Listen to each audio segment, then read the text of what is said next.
why is there no Tea Party in Europe? It's a question that we're often asked. Now, of course, if you read the left of centre media in Europe, if you listen to European opinion formers, you'll be told that this is just another example of American particularism, by which they mean demented conservatism. The Americans are totally different from us. They're funny people obsessed with gays and guns but here's an interesting statistic that I think deserves wider circulation. 2 weeks ago, the BBC World Service did a massive opinion polling exercise all around the world. It questioned 22,000 people in 21 countries. And in all except one of these countries, people wanted tax cuts rather than higher spending as the way to close the deficit. Okay.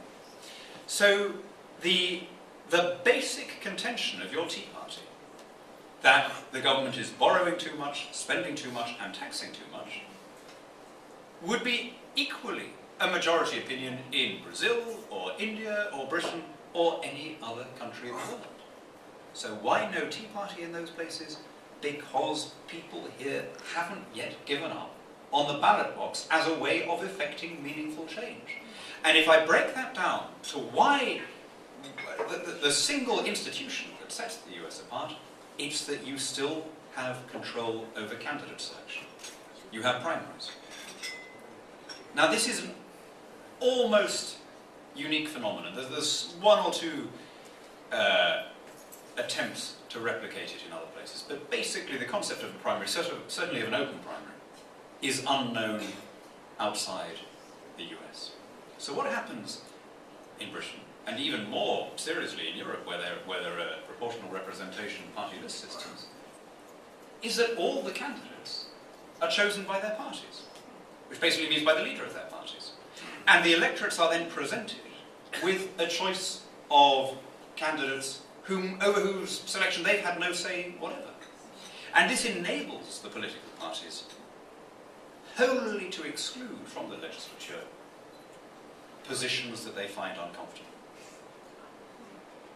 So to give one example, just one, but this could work across the scale, 55% of my fellow countrymen want to leave the European Union. That is a position shared by less than 2% of British members of Parliament.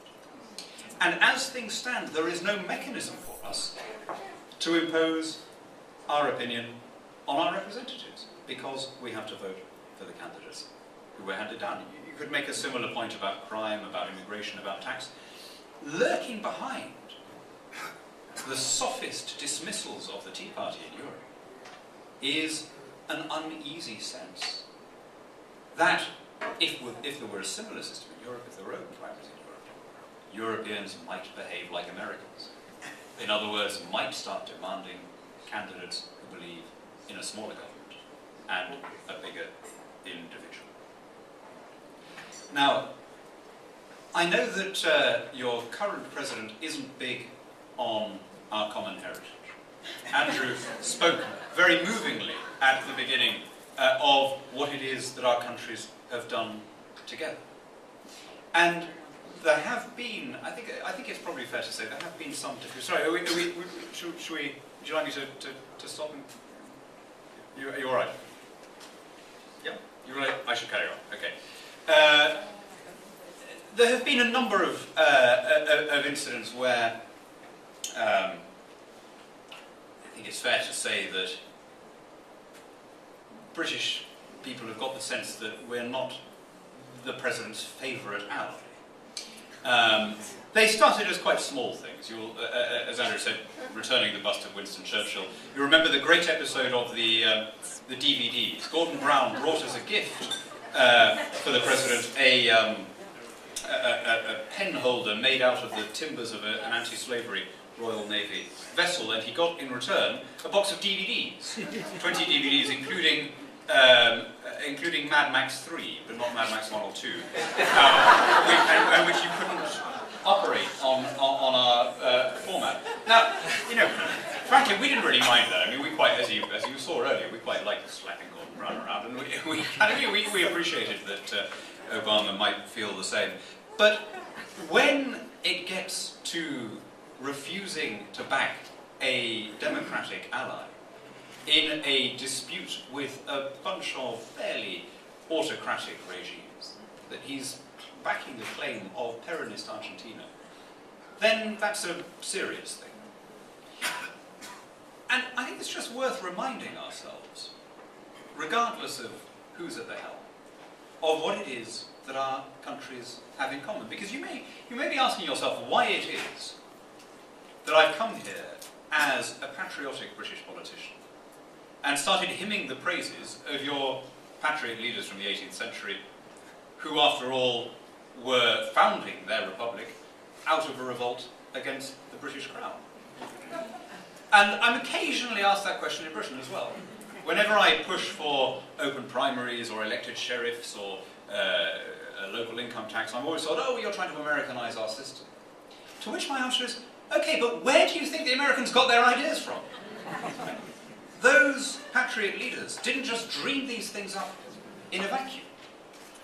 The idea in 1776 that America was engaged in a war against a foreign country would have struck most people in the colonies, patriot or loyalists, as ridiculous.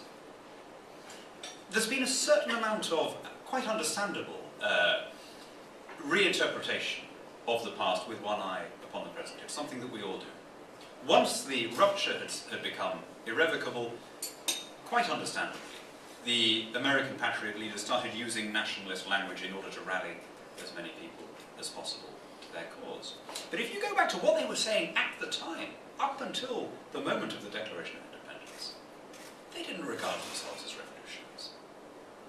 They thought of themselves as conservatives. All they were asking for, in their own minds, was the liberties they had always assumed to be theirs as freeborn Englishmen. The real revolutionaries, as they saw it, were those in the Hanoverian court who were seeking to unbalance the constitution, to do things that were unauthorized and radical, passing taxes without popular consent, shifting power from legislature to executive.